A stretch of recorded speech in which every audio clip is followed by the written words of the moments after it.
Bienvenidos a una nueva semana acá en Agenda Económica PM, la cual vamos a dedicar casi por completo a los anuncios económicos, tanto de la candidatura de José Antonio Kast como la de Gabriel Boric.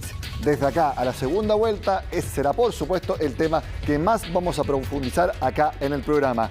De hecho, en una actividad en Viña del Mar, el candidato del Partido Republicano dio algunas luces del programa económico que ya está siendo revelado por sus asesores y que se va a conocer en detalle este martes.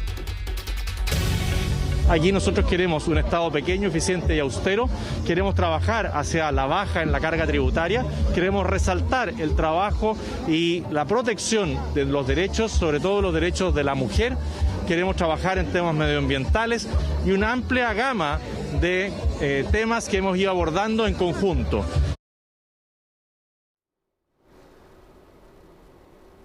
Ya está con nosotros en estudio Belén Vázquez, parte de nuestro equipo de Agenda Económica y del área económica de CNN Chile. ¿Cómo estás, Belén? Bien, ¿y tú, Nico?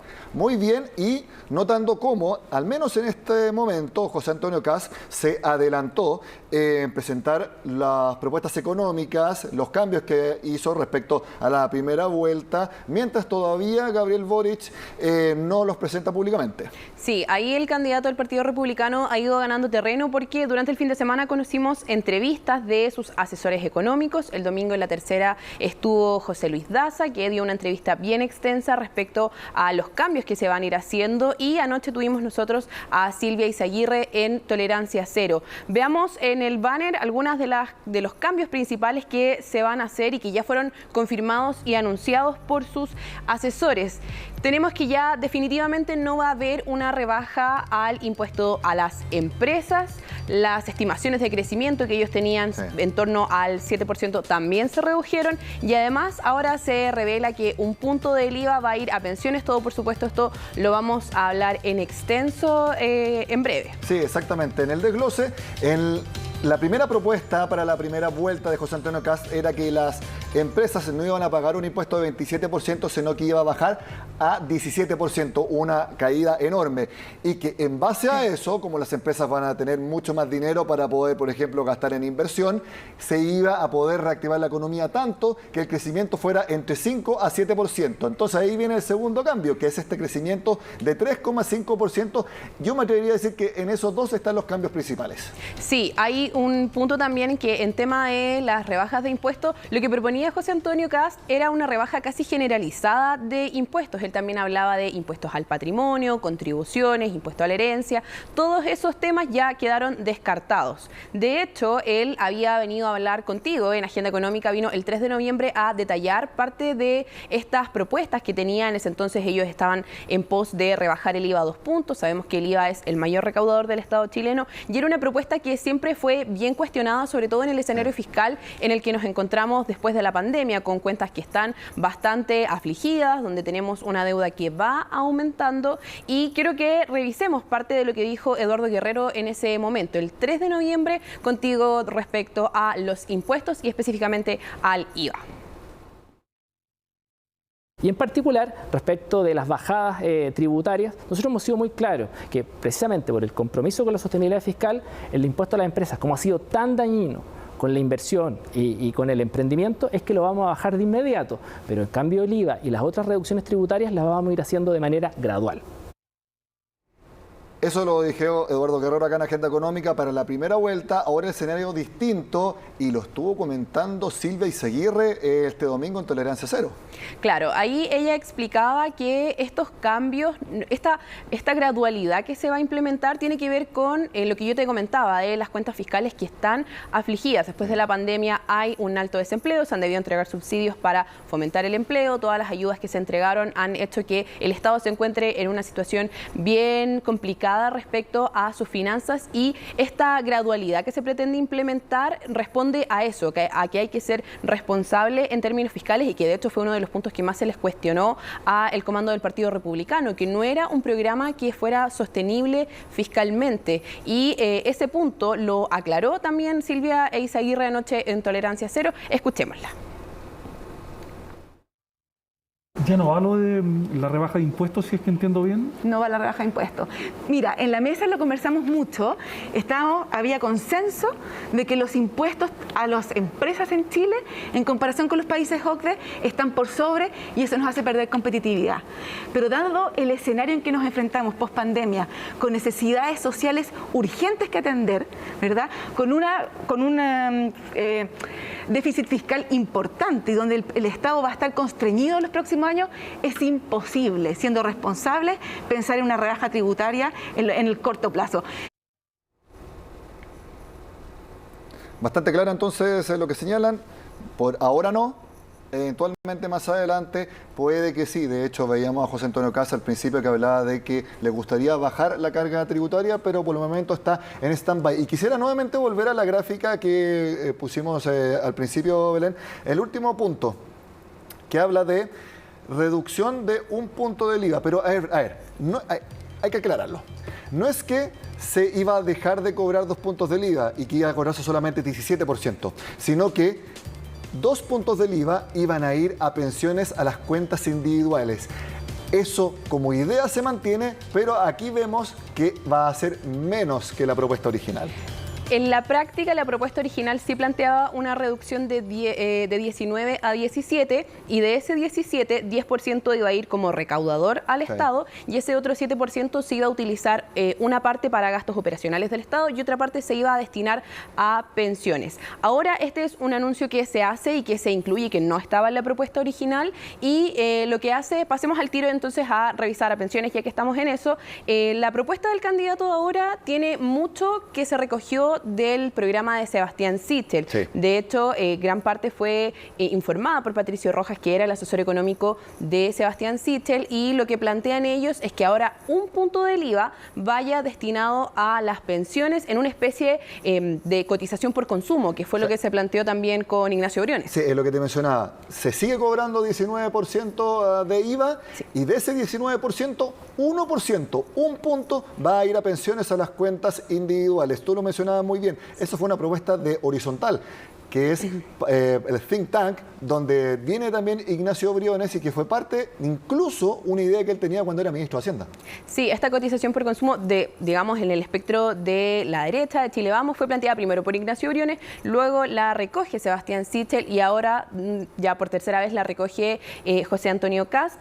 Y ellos tienen un plan que es bien claro, que te lo voy a detallar, pero primero escuchemos a Silvia Izaguirre nuevamente detallando cuáles van a ser sus propuestas en pensiones. Se eliminó la hipoteca reversible. Bueno, la hipoteca reversible la verdad es que es una medida que se está utilizando muchísimo en Europa, en Estados Unidos, en los países desarrollados, pero no va en este programa. Ya, se eliminó también. Lo que hay sí es un plan universal, o sea, un plan de pensión universal para el 80% de los jubilados de menores ingresos, que se financia con rentas generales, como un pilar solidario, ¿verdad? Y para mejorar las pensiones, tú tienes que mejorar salarios, y tenemos un plan potente para mejorar salarios, tienes que mejorar las lagunas. Cuando tú tienes muchas lagunas y no has impuesto lo suficiente, se te reduce tu masa, ¿verdad?, para poder tener una mejor pensión en el futuro. Así que tenemos un plan para reducir las lagunas y se aumenta la cotización individual.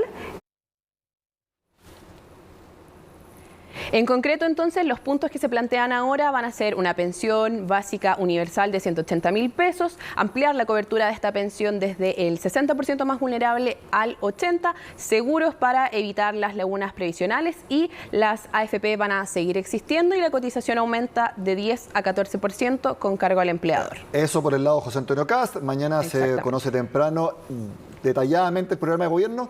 Pero ustedes dirán, ¿qué pasa con Gabriel Boric? Bueno, ahora vamos a hablar del candidato a prueba de dignidad, pero el problema es que todavía no conocemos de manera concreta los cambios que hará a su programa económico. Se han dicho algunas cosas, pero todavía no hay ninguna vocería oficial por parte de sus asesores económicos respecto a cuáles van a ser los cambios, Belén.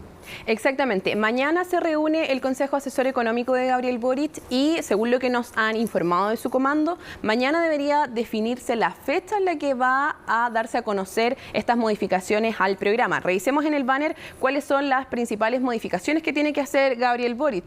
Él plantea una reforma tributaria que pretende reunir 8% del PIB, que ha sido bien criticada por lo ambiciosa que es. Es un cambio que deberíamos ver, pero lo ponemos en duda porque todavía no sabemos si concretamente lo va a hacer, pero por ahí debería haber un cambio. Un punto que también ya de alguna manera ratificó en su franja tiene que ver con el sueldo mínimo. Él plantea un sueldo mínimo de 500.000 pesos. Se había hablado de que para poder concretar esto debía haber una cierta gradualidad, pero en su franja de anoche él ya lo ratificó. La pensión básica universal por ahora se mantiene en 250.000, todavía no se habla de gradualidad. Y un punto que queda todavía en la interrogante tiene que ver si toda la cotización va a ir finalmente o no a un fondo colectivo. Algo que se ha dado a entender es que con los cambios habría una propuesta más parecida a la de Jasna Proboste, que es lo que proponía Jasna Proboste, mantener la cuenta individual del 10% y que la cotización extra entre 6 y 8%, una parte iba a ir a cuentas individuales y otra parte al Fondo Colectivo Solidario. Por lo tanto, también lo ponemos en la gráfica en interrogante, si se va a mantener que toda la cotización vaya al Fondo Colectivo como fue el programa original. Aparentemente ahí también tendríamos cambios, pero interrogantes, porque, como tú bien dices, mañana se entregaría por parte del Consejo Asesor Económico las medidas al candidato, pero todavía no sabemos cuándo se van a comunicar. Exactamente, y dado lo que decías tú, que se están recogiendo ideas de otros candidatos, hoy día fue la jefa de campaña de Gabriel Boric que sostuvo que están recogiendo ideas, por ejemplo, de candidatos como Jasna Proboste, Marco Enríquez Ominami, para ir haciendo estos ajustes que se le han pedido. Escuchemos en la voz de Isquia Siches las modificaciones que se pretenden hacer al programa. No es un programa nuevo, pero sí estamos incorporando mayor énfasis en muchos de los elementos que traía el programa de Jasna Proboste y Marco Enríquez Ominami, que esto va a ser progresivo, con tranquilidad, avanzando paso a paso para no producir inestabilidad en nuestro país. Pero en esa misma línea también poder plantear énfasis que sí estaban en nuestro programa. Propuestas que han sido bien cuestionadas entonces. La principal tiene que ver con la reforma tributaria, que tiene varios puntos de recaudación, y esa probablemente ha sido, o es más bien, la que tiene que modificar, quizá cambiar, mantener. Ahí vamos a ver cuando se informe con el candidato Boric. Gracias por estar con nosotros, Belén Vázquez. Vas a estar, yo creo que hasta la segunda vuelta dedicada a este tema, así que la tendremos más seguido acá en el programa. Que esté muy bien. Nos vemos, Nico, cuídate. Hacemos una pausa en la agenda económica. Al regreso analizamos por qué el dólar está subiendo y por qué el IPSA, que iba ganando terreno este lunes, al final terminó cayendo levemente. Al regreso acá en CNN Chile.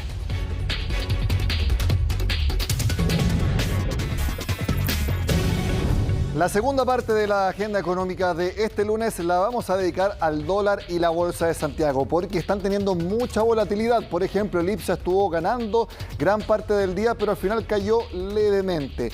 Mientras tanto, el dólar volvió a subir en nuestro país. Es parte de lo que hablaremos con Sebastián Espinosa, estratega de mercados de XTV, que nuevamente lo vemos en pantalla. Sebastián, gracias por estar en Agenda Económica.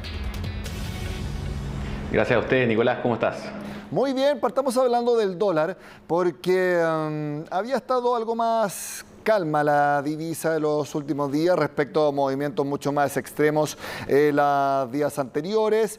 Pero hoy, lunes, vuelve a subir, no tanto, 4 o 5 pesos, pero se acerca poco a poco a los 850.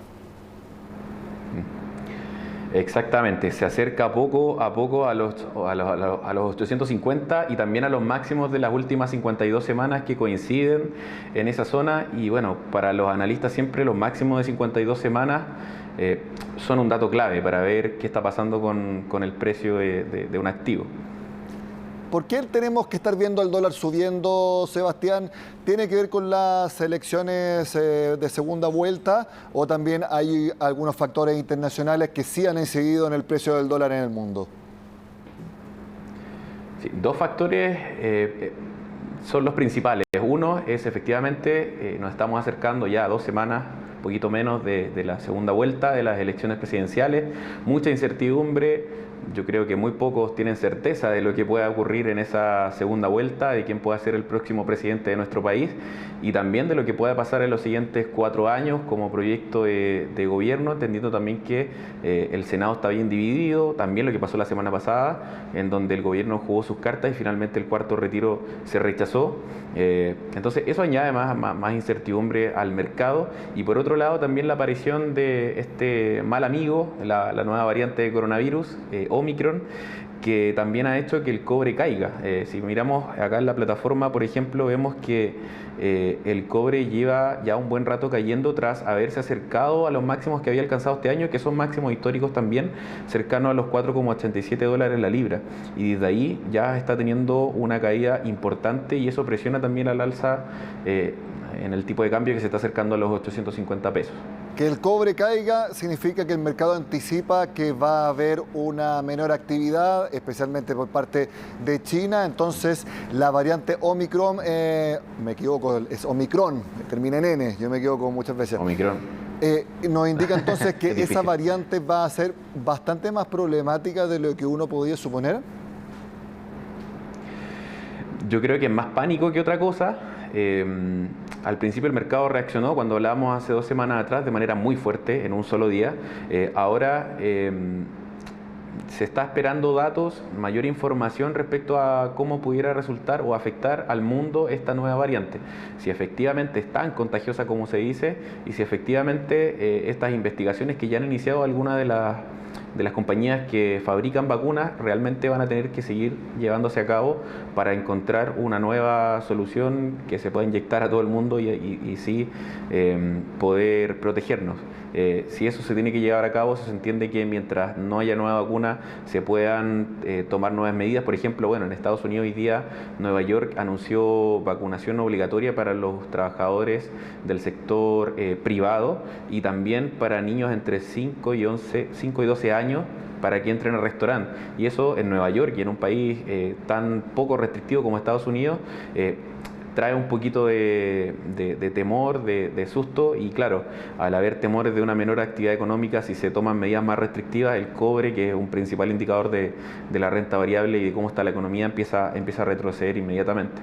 Muy bien, tenemos el dólar entonces en 846, acercándose a los 850. Y ahora hablemos de la Bolsa de Santiago, porque durante el día yo estaba viendo que la Bolsa de Santiago subía de manera importante, considerando todo lo que había bajado los días anteriores. Estaba en 0,40 ganando, incluso llegó a estar en 0,55%. Sin embargo, para el final de la jornada se revirtió ese escenario y al final el IPSA terminó cayendo apenas 0,01%. Podríamos decir que no tuvo cambio alguno. Pero sin embargo, algo pasó durante el día que lo que iba ganando el IPSA finalmente se terminó borrando. Cotiza plano efectivamente el IPSA y si nosotros miramos también la cotización del dólar, el dólar termina ganando unos pesos al final también de la jornada antes de que cierre el mercado y está en esta misma temática de volatilidad de los últimos días de los mercados a nivel global.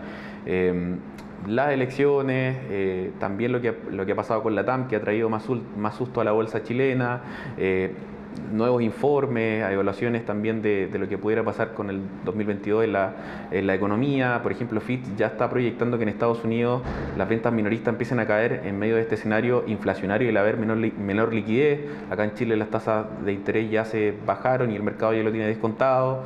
Entonces están pasando muchas cosas en el mercado que están haciendo que haya días de alta volatilidad. De hecho, lo llevo de nuevo a la plataforma. Si miramos el S&P 500, que es la bolsa principal de Estados Unidos, también vemos, por ejemplo, que en estas últimas sesiones hay mucha volatilidad. Hay días que la bolsa ha caído mucho y otro día se recupera y después cae y después se recupera. Y el IPSA no está exento también de esa volatilidad por los factores que también comentábamos para el dólar. Respecto al factor interno y las elecciones para la segunda vuelta, ¿hay algo más de claridad respecto al programa económico de José Antonio Kast? Y debiéramos esta semana conocer los cambios que hay para el de Gabriel Boric. Independiente de las medidas que se presenten, el hecho de que se conozcan, ¿le podría dar algo menos de volatilidad al mercado interno? A ver cómo se digieren también, o sea, que se conozcan y después ver cómo se digiere esa información. Eso yo creo que es lo clave. Porque antes de la primera vuelta y después de la primera vuelta, cuando también se empezaron a digerir los programas, se veía que por el lado económico no había muchas certezas, eran más preocupaciones que certezas en ambos proyectos para los próximos 4 años. A ver cómo esa actualización se va a digerir por el mercado, por los principales analistas, ahí las corredoras, los bancos de inversión, los principales economistas van a salir a hacer su evaluación. Y cómo es esa evaluación va a depender también de cómo se comporta el mercado. Si vemos 2 programas que van a ser mucho más sensatos respecto a lo que se presentó antes, probablemente el mercado toma un poquito de calma y menos susto respecto a lo que pudiera pasar en los siguientes 4 años. Finalmente son los extremos los que terminan asustando a los inversores y lo que termina haciendo que el dólar empiece a subir por incertidumbre y que el IPSA también empiece a descontar caídas. Sebastián, vimos un informe este lunes de Credit Suisse en que recomendaban no entrar a la renta fija local hasta que se produjera la segunda vuelta presidencial. ¿Ustedes tienen una visión similar?